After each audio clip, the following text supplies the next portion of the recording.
નમસ્કાર ખેડૂત મિત્રો.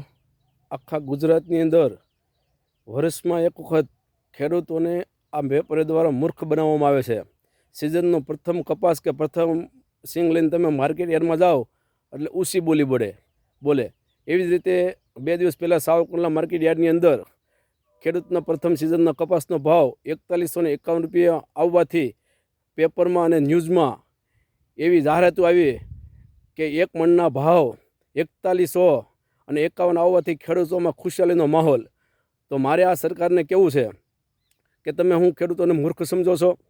એક ખાલી માત્ર એને પ્રથમ મુહૂર્તનો આ ભાવ આપે છે. અને જો તમારામાં તાકાત હોય, સરકારમાં તાકાત હોય, તો 2000થી કપાસનો ભાવ સ્ટાર્ટિંગ કરો. માર્કેટમાં એક નિયમ મેકો કે કપાસ હોય કે મગફળી હોય અને 2000થી જ એનું સ્ટાર્ટિંગ કરવાનું. જેને લેવું હોય એ લે, નકર કાંઈ નહીં. જો તમારે બાકી આવા મૂર્ખ બનાવવાનું ખેડૂતોને બંધ કરો.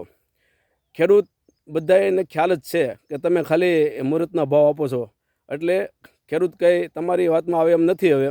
એટલે આ બધાય તમારા જે નાટકો છે એ બંધ કરો. અને આ ખેડૂત મિત્રો ખાસ ધ્યાન રાખે કે આવી કોઈ વાતમાં આવે નહીં. બાકી ખેડૂત મિત્રોને બધી ખબર જ છે. જો તમને આ મારો વિડીયો સારો લાગ્યો હોય તો શેર કરો, કોમેન્ટ કરો, લાઈક કરો અને ફોલો કરો. જય જવાન, જય કિસાન.